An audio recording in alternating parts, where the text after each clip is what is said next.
ਅੱਜ ਫੇਰ ਪੰਗਤੀਆਂ ਕਬੀਰ ਜੀ ਦੀ ਬਾਣੀ ਦੀਆਂ ਲਿਖ ਕੇ ਉੱਪਰ ਲਿਖਿਆ ਹੋਇਆ ਹੈ ਵੀ ਇਹਨਾਂ ਪੰਗਤੀਆਂ ਦੇ ਵਿਚਾਰ ਕੋਈ ਵੀ ਕਿਤੋਂ ਵੀ ਨਹੀਂ ਸਮਝਾ ਸਕਿਆ।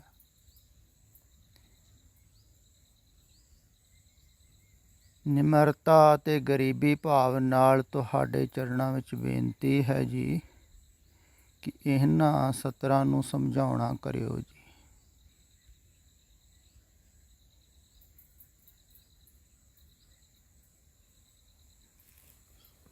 ਸਮਝਾ ਮੈਂ ਵੀ ਨਹੀਂ ਸਕਦਾ ਹਾਂ,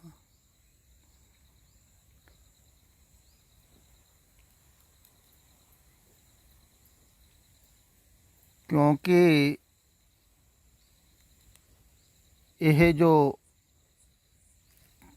ਕਿਹਾ ਹੋਇਆ ਹੈ ਨਾ ਸਤਿਪੁਰਖਾਂ ਨੇ,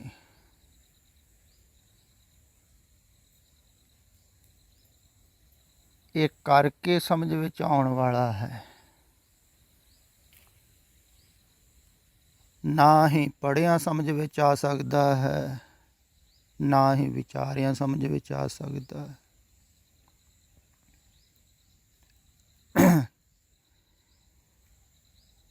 ਤੇ ਜਿੰਨਾ ਚਿਰ ਤੁਸੀਂ ਜੋ ਕਿਹਾ ਹੈ ਉਹ ਨਹੀਂ ਕਰੋਗੇ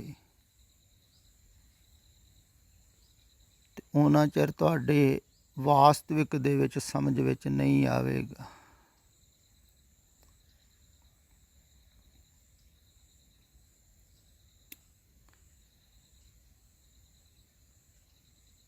ਬੁੱਧੀ ਥੋੜ੍ਹਾ ਥੋੜ੍ਹਾ ਤੇ ਪਕੜ ਲੈਂਦੀ ਹੈ, ਸਮਝ ਖਿਆਲ ਵਿੱਚ ਆ ਜਾਂਦਾ ਹੈ ਤੁਹਾਡੇ, ਪਰ ਉਹ ਖਿਆਲ ਵਿੱਚ ਆਇਆ ਹੋਇਆ ਬਹੁਤਾ ਚਿਰ ਟਿਕਦਾ ਨਹੀਂ ਹੈ। ਮਨ ਫਿਰ ਹੋਰ ਸਮਝਣਾ ਚਾਹੁੰਦਾ ਹੈ ਵੀ ਹੋਰ ਸਮਝਾਂ, ਸ਼ਾਇਦ ਕੋਈ ਸਿਖਾਲਾ ਜਿਹਾ ਰਸਤਾ, ਸਿਖਾਲਾ ਮਾਰਗ।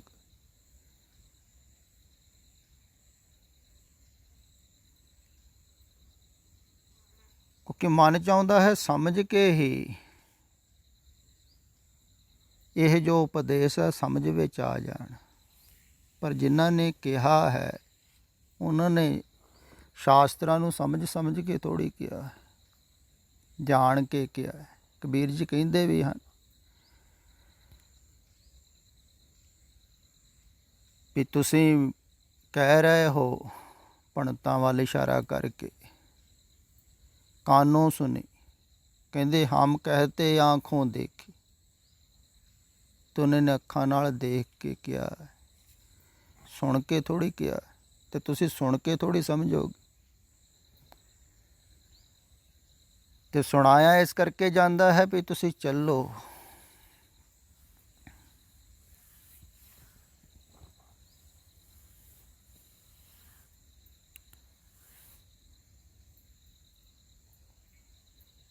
ਤੇ ਚੱਲਣ ਵਾਸਤੇ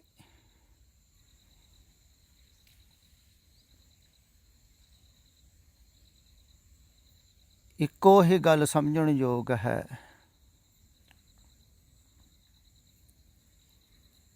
ਉਹ ਹੈ ਮਨ।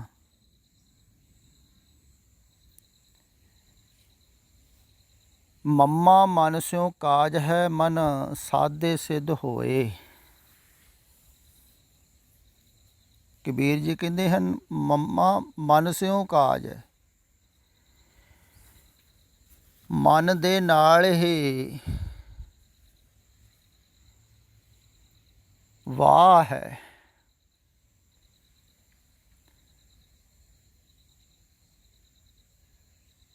ਜਿੰਨਾ ਵੀ ਅਧਿਆਤਮ ਦਾ ਉਪਦੇਸ਼ ਹੈ ਸਾਰਾ ਹੀ ਮਨ ਨੂੰ ਹੀ ਸਾਧਣ ਵਾਸਤੇ ਹੈ, ਕਹਿ ਲਈਏ ਮਾਰਨ ਵਾਸਤੇ ਕਹਿ ਲਓ, ਜਿੱਤਣ ਵਾਸਤੇ ਕਹਿ ਲਓ, ਫੜਨ ਵਾਸਤੇ ਕਹਿ ਲਓ, ਬਹੁਤ ਢੰਗ ਨਾਲ ਸਮਝਾਇਆ ਗਿਆ ਹੈ। ਤੇ ਜਿੰਨਾ ਵੀ ਸਮਝਾਇਆ ਗਿਆ ਹੈ ਸਭ ਮਨ 'ਤੇ ਹੀ ਹੈ। ਮਨ ਦੇ ਚਾਰ ਤਰਫ, ਤੇ ਮਨ ਕਿਵੇਂ। ਫਿਰ ਮਨ ਦੀ ਪਰਿਭਾਸ਼ਾ ਬਹੁਤ ਢੰਗ ਨਾਲ ਕੀਤੀ ਗਈ। ਮਨ ਨੂੰ ਕਿਤੇ ਕੁਛ ਕਿਹਾ ਹੈ, ਕਿਤੇ ਕੁਛ ਕਿਹਾ। ਮਨ ਨੂੰ ਮਿੱਤਰ ਵੀ ਕਿਹਾ ਹੈ, ਮਨ ਨੂੰ ਸ਼ਤਰੂ ਵੀ ਕਿਹਾ ਹੈ। ਮਨ ਨੂੰ ਮਾਇਆਧਾਰੀ ਵੀ ਕਿਹਾ ਹੈ, ਮਨ ਨੂੰ ਜੋਤ ਸਰੂਪ ਵੀ ਕਿਹਾ ਹੈ, ਮਨ ਨੂੰ ਵਿਕਾਰੀ ਵੀ ਕਿਹਾ ਹੈ।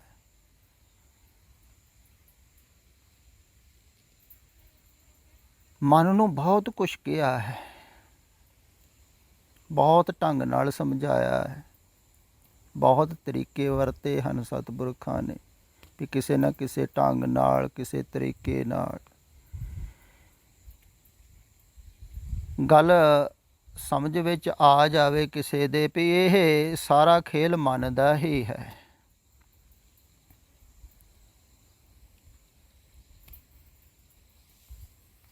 ਤੇ ਮਨ ਨੂੰ ਹੀ ਸਾਧਣਾ ਹੈ।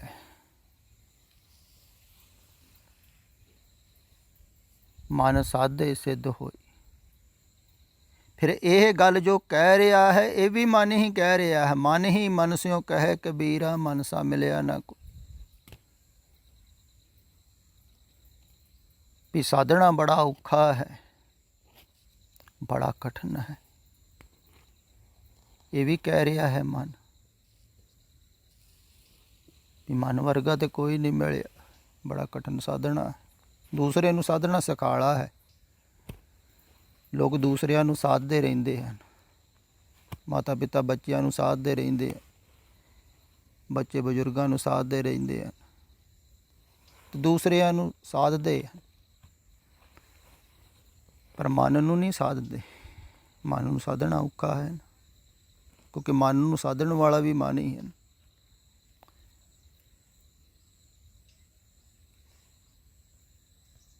ਪਰ ਅਗਲੀਆਂ ਜਿਹੜੀਆਂ ਪੰਕਤੀਆਂ ਹਨ ਉਹਨਾਂ ਵਿੱਚ ਮਨ ਦਾ ਥੋੜ੍ਹਾ ਜਿਹਾ ਸਰੂਪ ਬਿਆਨ ਕੀਤਾ ਹੈ।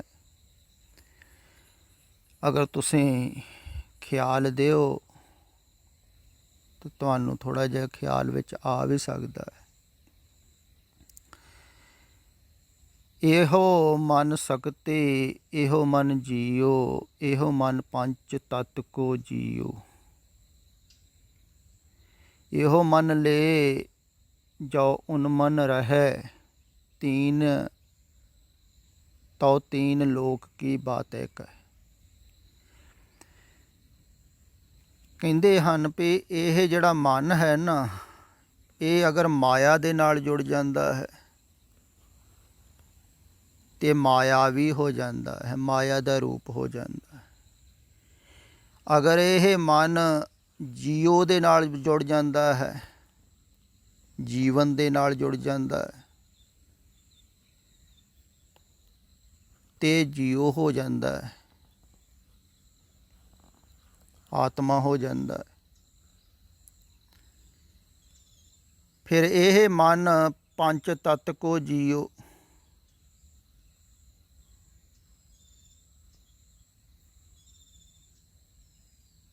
ਵੀ ਇਹ ਮਨ ਜਿਹੜਾ ਹੈ ਇਹ ਸਰੀਰ ਦੇ ਨਾਲ ਜੁੜ ਗਿਆ ਤਾਂ ਸਰੀਰ ਹੋ ਜਾਂਦਾ ਹੈ।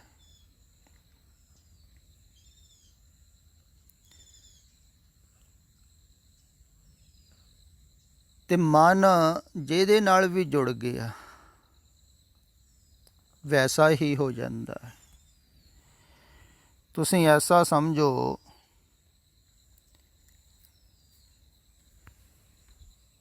ਜਿਵੇਂ ਇੱਕ ਸਾਫ ਨਿਰਮਲ ਸਵੱਛ ਦਰਪਣ ਹੈ। ਦਰਪਣ ਦਾ ਆਪਣਾ ਰੰਗ ਰੂਪ ਤੇ ਕੋਈ ਨਹੀਂ, ਪਰ ਦਰਪਣ ਦੇ ਵਿੱਚ, ਉਸ ਸ਼ੀਸ਼ੇ ਦੇ ਵਿੱਚ ਜੋ ਝਲਕਦਾ ਹੈ ਅਕਸ਼ ਪ੍ਰਤੀਬਿੰਬ, ਵੈਸਾ ਹੀ ਉਹ ਦਰਪਣ ਆਪਣੇ ਆਪ ਨੂੰ ਸਮਝ ਲੈਂਦਾ ਹੈ।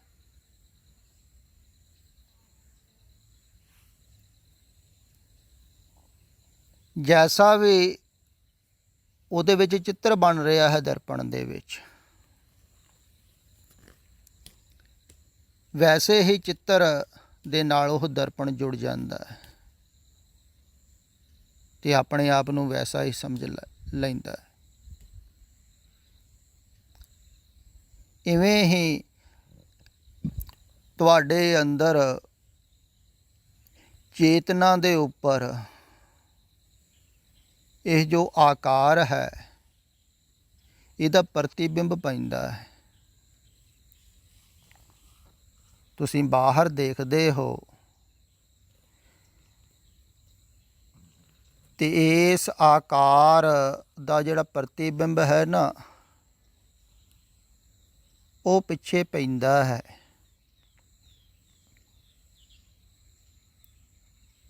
ਉਹਨੂੰ ਤੁਸੀਂ ਦੇਖਦੇ ਹੋ, ਉਹ ਜੋ ਛਾਇਆ ਪੈ ਰਹੀ ਹੈ ਪਿੱਛੇ, ਜੋ ਤਸਵੀਰ ਇਸ ਆਕਾਰ ਦੀ ਸੰਸਾਰ ਦੇ ਪਿੱਛੇ ਜਾ ਰਹੀ ਹੈ, ਉਹਨੂੰ ਤੁਸੀਂ ਦੇਖਦੇ ਹੋ। ਉਹਨਾਂ ਤਸਵੀਰਾਂ ਨੂੰ ਤੁਸੀਂ ਫਿਰ ਪਕੜਦੇ ਹੋ। ਫਿਰ ਖਿਆਲ ਵਿੱਚ ਇਹ ਵੀ ਰੱਖਣ ਯੋਗ ਹੈ, ਜਿਵੇਂ ਕਹਿੰਦੇ ਹਨ ਨਾ ਵੀ ਅੱਖਾਂ ਖਰਾਬ ਹੋ ਜਾਣ ਕਿਸੇ ਦੀਆਂ, ਉਹ ਫਿਰ ਆਕਾਰ ਨੂੰ ਦੇਖ ਨਹੀਂ ਪਾਉਂਦਾ ਹੈ। ਉਹਦਾ ਪਿੱਛੇ ਉਹ ਆਕਾਰ ਬਣਦੇ ਨਹੀਂ ਹਨ, ਪਰ ਉਹ ਕਲਪਨਾ ਦੇ ਆਕਾਰ ਬਣਾਉਣੇ ਸ਼ੁਰੂ ਕਰ ਦਿੰਦਾ ਹੈ ਸੋਚ ਸੋਚ ਕੇ। ਜਿਵੇਂ ਕੋਈ ਕਹਾਣੀ ਪੜ੍ਹਦਾ ਹੈ, ਨਾਵਲ ਪੜ੍ਹਦੇ ਸਨ ਪੁਰਾਣੇ ਸਮਿਆਂ ਦੇ ਵਿੱਚ, ਤੋ ਜਿਹਦੇ ਬਾਰੇ ਲਿਖਿਆ ਹੈ ਕਰੈਕਟਰ ਬਾਰੇ, ਉਸ ਕਰੈਕਟਰ ਨੂੰ ਸੋਚ ਕੇ ਆਪਣੇ ਮਨ ਦੇ ਅੰਦਰ ਬਣਾ ਲੈਂਦੇ ਵੀ ਐਸਾ ਹੋਵੇਗਾ। ਹੈ ਤੇ ਲਿਖਿਆ ਹੀ। ਅੱਖ ਖਰਾਬ ਹੋਵੇ ਤੇ ਪ੍ਰਤੀਬਿੰਬ ਅੰਦਰ ਨਹੀਂ ਬਣਦੇ ਹਨ ਸੰਸਾਰ ਦੇ, ਫਿਰ ਵੀ ਉਹ ਪ੍ਰਤੀਬਿੰਬ ਨਿਰਮਿਤ ਕਰਦਾ ਰਹਿੰਦਾ ਹੈ। ਪਰ ਜਿਨ੍ਹਾਂ ਦੀ ਠੀਕ ਹੈ ਉਹਨਾਂ ਦੇ ਅੰਦਰ ਠੀਕ ਠੀਕ ਬਣਦਾ ਹੈ ਆਕਾਰ। ਤੇ ਜੋ ਵੀ ਅੰਦਰ ਚਿੱਤਰ ਬਣ ਰਹੇ ਹਨ ਉਹਨਾਂ ਚਿੱਤਰਾਂ ਨੂੰ ਮਨ ਪਕੜਦਾ ਹੈ। ਤੇ ਜਿਹੜੇ ਚਿੱਤਰ ਉਹਨੂੰ ਭਾਉਂਦੇ ਹਨ, ਪਿਆਰੇ ਲੱਗਦੇ ਹਨ, ਤੁਸੀਂ ਦੇਖਿਆ ਕਿਸੇ ਨੂੰ, ਤੁਹਾਡਾ ਰੂਪ ਦੇ ਨਾਲ ਮੋਹ ਹੋ ਗਿਆ, ਤੁਸੀਂ ਮੋਹਿਤ ਹੋ ਗਏ, ਉਸ ਰੂਪ ਨੂੰ ਤੁਸੀਂ ਅੰਦਰ ਵਸਾ ਲਓਗੇ। ਮੋਹਿਤ ਹੋ ਗਏ ਨਾ ਕਿਸੇ ਰੂਪ, ਕਿਸੇ ਆਕਾਰ ਤੋਂ, ਆਕਾਰ ਨੂੰ ਅੰਦਰ ਵਸਾ ਲਓਗੇ। ਅਗਰ ਉਸ ਆਕਾਰ ਦਾ ਤੁਸੀਂ ਜ਼ਿਆਦਾ ਚਿੰਤਨ ਕਰੋਗੇ ਤਾਂ ਉਸ ਆਕਾਰ ਵਰਗੇ ਹੁੰਦੇ ਜਾਓਗੇ। ਮਨ ਵੈਸਾ ਹੁੰਦਾ ਜਾਂਦਾ ਹੈ ਜੈਸਾ ਚਿੰਤਨ ਕਰਦਾ ਹੈ, ਜੈਸਾ ਆਕਾਰ ਬਾਰੇ ਸੋਚਦਾ ਹੈ। ਜੈਸਾ ਸੇਵੇ ਤੈਸੋ, ਜੈਸੀ ਵਿਚਾਰਧਾਰਾ ਤੁਸੀਂ ਕਰਦੇ ਹੋ ਤੁਸੀਂ ਵੈਸੇ ਹੀ ਹੁੰਦੇ ਹੋ।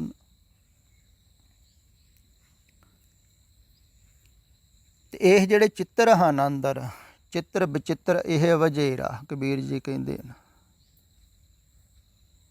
ਫਿਰ ਧਾਰਮਿਕ ਲੋਕ ਕਹਿੰਦੇ ਹਨ ਚੰਗੇ ਚੰਗੇ ਚਿੱਤਰ ਅੰਦਰ ਰੱਖੋ, ਬੁਰੇ ਬੁਰੇ ਕੱਢ ਦਿਓ। ਗੁਰੂਆਂ ਦੇ, ਪੀਰਾਂ ਦੇ, ਪੈਗੰਬਰਾਂ ਦੇ ਵਸਾਉਂਦੇ ਹਨ, ਪਰ ਉਹ ਵੀ ਚਿੱਤਰ ਹੀ ਹਨ। ਕਬੀਰ ਜੀ ਕਹਿੰਦੇ ਆ ਵੀ ਚਿੱਤਰਾਂ 'ਚ ਪਾਓ ਹੀ ਨਾ। ਚਿੱਤਰ ਵਿਚਿੱਤਰ ਇਹ ਵਜੇਰਾ, ਛਾੜ ਚਿੱਤਰ ਚਿਤਰਾਖ ਚ ਤੇਰਾ। ਜਿੰਨੇ ਚਿੱਤਰ ਬਣਾਏ ਹਨ ਉਹਨੂੰ ਚੇਤਾ ਰੱਖ। ਚਿੱਤਰਾਂ ਤੇ ਸਮੋਹਿਤ ਨਾ ਹੋ। ਫਿਰ ਚਿੱਤਰ ਚੱਲ ਰਹੇ ਹਨ,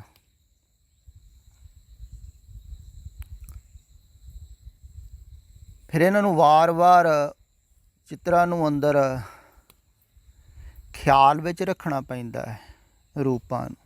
ਅਗਰ ਕਿਸੇ ਰੂਪ ਨੂੰ ਤੁਸੀਂ ਖਿਆਲ ਵਿੱਚ ਨਾ ਰੱਖੋ ਭੁੱਲਣ ਲੱਗ ਜਾਂਦਾ ਹੈ।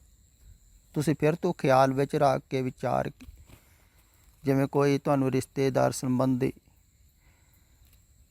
ਨਾ ਖਿਆਲ ਵਿੱਚ ਆਇਆ ਹੋਵੇ ਕਈ ਚਿਰ, ਤਾਂ ਤੁਹਾਨੂੰ ਭੁੱਲਣਾ ਸ਼ੁਰੂ ਹੋ ਜਾਂਦਾ ਹੈ।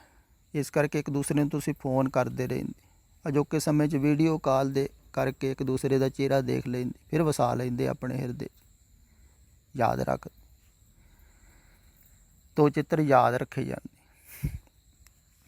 ਫਿਰ ਇਹ ਜਿਹੜੇ ਚਿੱਤਰ ਹਨ ਟਿਕਦੇ ਨਹੀਂ ਹਨ, ਇਸੇ ਕਰਕੇ ਇਹਨੂੰ ਕੁਸੁੰਬੇ ਦਾ ਰੰਗ ਕਿਹਾ ਹੋਇਆ, ਭਾਵ ਕਿ ਟਿਕਦਾ ਨਹੀਂ ਹੈ। ਸੰਸਾਰ ਦਾ ਰੰਗ, ਸੰਸਾਰ ਦੇ ਚਿੱਤਰ ਵਾਰ-ਵਾਰ ਯਾਦ ਰੱਖਣੇ ਪੈਂਦੇ ਆ, ਵਾਰ-ਵਾਰ ਵਸਾਉਣੇ ਪੈਂਦੇ। ਮਨ ਰੰਗ ਬਦਲਦਾ ਰਹਿੰਦਾ ਹੈ ਤੇ ਆਪਣਾ ਰੰਗ ਤੇ ਕੋਈ ਵੀ ਨਹੀਂ ਹੈ। ਮਜੀਠ ਦਾ ਰੰਗ ਜਿਹਨੂੰ ਕਹਿੰਦੇ ਹਨ, ਆਪਣਾ ਰੰਗ ਦਰਪਣ ਦਾ ਕੋਈ ਵੀ ਨਹੀਂ ਹੈ। ਬਾਹਰ ਰੰਗ ਸੰਸਾਰ ਦੇ ਤੇ ਜੈਸੀ ਸੰਗਤ ਕਰਦਾ ਹੈ ਵੈਸੀ ਰੰਗਤ ਚੜ੍ਹਦੀ। ਭਾਵ ਕਿ ਜੈਸੀ ਵਿਚਾਰਧਾਰਾ ਦੇ ਨਾਲ ਜੁੜਦਾ, ਜੈਸੇ ਚਿੱਤਰਾਂ ਦੇ ਨਾਲ ਜੁੜਦਾ, ਵੈਸਾ ਉਹ ਹੁੰਦਾ ਜਾਂਦਾ ਹੈ। ਬਾਹਰ ਹੈ ਨਹੀਂ, ਹੈ ਤਾਂ ਬਿਲਕੁਲ ਨਿਰਮਲ ਸ਼ੁੱਧ, ਉਹਦਾ ਆਪਣਾ ਰੰਗ ਰੂਪ ਕੋਈ ਵੀ ਨਹੀਂ। ਤੇ ਅਗਰ ਬਾਹਰ ਜਿਹੜੇ ਚਿੱਤਰ ਹਨ, ਇਹਦੇ ਰੰਗ ਹਨ, ਉਹ ਸਾਰੇ ਹੀ ਰੰਗ ਛੱਡ ਦੇਵੇ, ਉਹਨੂੰ ਕਹਿੰਦੇ ਹਨ ਮਨ ਸਾਫ਼ ਹੋ ਗਏ। ਸਾਰੀ ਵਿਚਾਰਧਾਰਾ ਛੱਡਤੀ, ਸਾਰੇ ਰੰਗ, ਫਿਰ ਦਰਪਣ ਵੈਸਾ ਹੀ ਰਹਿ ਗਿਆ ਜੈਸਾ ਸੀ। ਉਹਨੂੰ ਹੀ ਕਹਿੰਦੇ ਹਨ ਉਨ ਮਨ ਜਾਂ ਸਨਾਤਨ ਹੋਊਗਾ। ਕਬੀਰ ਜੀ ਕਹਿੰਦੇ ਹਨ ਕਿ ਮਨ ਸਨਾਤਨ ਹੋ ਗਏ, ਪੁਰਾਤਨ ਹੋ ਗਏ। ਭਾਵ ਕਿ ਉਹ ਜਿਹੜਾ ਨਿਰਮਲ ਸੀ ਪਹਿਲਾਂ, ਜਦੋਂ ਇਹ ਸੰਸਾਰ 'ਤੇ ਆਇਆ ਸੀ, ਉਦੋਂ ਉਹ ਸ਼ੁੱਧ ਦੇਖਦਾ ਸੀ, ਕਿਸੇ ਚੀਜ਼ ਨੂੰ ਪਕੜਦਾ ਨਹੀਂ ਸੀ। ਬੱਚਾ ਕਿਸੇ ਚੀਜ਼ ਨੂੰ ਪਕੜਦਾ ਨਹੀਂ ਹੈ। ਬਣਦੇ ਤੇ ਉਹਦੇ ਵੀ ਅੰਦਰ ਚਿੱਤਰ ਹਨ, ਪਰ ਪਕੜਦਾ ਨਹੀਂ ਹੈ। ਇਸ ਕਰਕੇ ਉਹ ਖੁਸ਼ ਰਹਿੰਦਾ ਹੈ। ਜਿਹੜਾ ਜਿੰਨਾ ਜ਼ਿਆਦਾ ਚਿੱਤਰਾਂ ਨੂੰ ਪਕੜਦਾ ਹੈ, ਸੰਭਾਲਦਾ ਹੈ, ਸੋਚਦਾ ਹੈ ਵਿਚਾਰਾਂ ਨੂੰ, ਉਨਾ ਹੀ ਜ਼ਿਆਦਾ ਉਹ ਚਿੰਤਿਤ ਹੋ ਜਾਂਦਾ ਹੈ, ਪਰੇਸ਼ਾਨ ਹੋ ਜਾਂਦਾ ਹੈ। ਤੇ ਬੱਚਾ ਪਕੜਦਾ ਨਹੀਂ। ਤੇ ਜਦੋਂ ਪਹਿਲਾਂ ਆਇਆ ਸੀ ਨਿਰਮਲ ਸੀ, ਤੇ ਚਿੱਤਰਾਂ ਨੂੰ ਛੱਡ ਕੇ ਫਿਰ ਨਿਰਮਲ ਹੋਣਾ। ਇਸੇ ਕਾਰਨ ਕਹਿੰਦਾ ਹੈ ਮੈਂ ਨਾ ਛੱਡੋ, ਕਾਰਨ ਕਹਿੰਦਾ ਹੈ ਮੈਂ ਨਾ ਛੱਡੋ, ਕਾਰਨ ਕਹਿੰਦਾ ਹੈ ਮੈਂ ਨਾ